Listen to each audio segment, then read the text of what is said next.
I applied shortly after defending my thesis for an associate professorship, and we were two who competed, and I didn't get it, and the panel examining us let me understand that calcium metabolism wasn't really the thing a pharmacologist should be doing.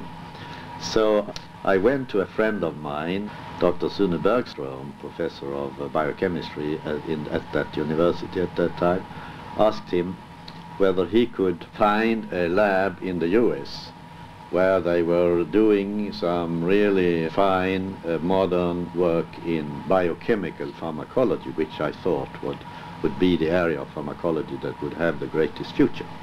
So he wrote to a friend of his at the NIH, and it ended up by a letter of invitation from Dr. Bernard B. Brodie at the Laboratory of Chemical Pharmacology at the NIH. My immediate mentor was Dr. Parkhurst A. Shore. I must say that lab at that time was kind of a Mecca of modern pharmacology.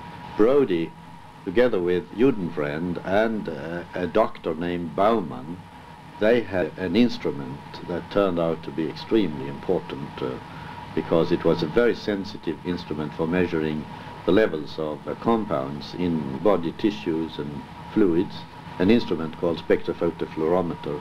One could for the first time measure the very low levels of various endogenous compounds that are working, for example, as neurotransmitters. That was a breakthrough, actually, the development of this instrument.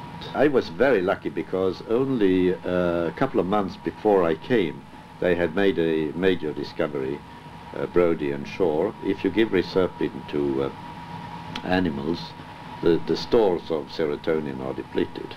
And that actually, I think, formed the most important bridge between basic neurochemistry and pharmacology and psychiatry.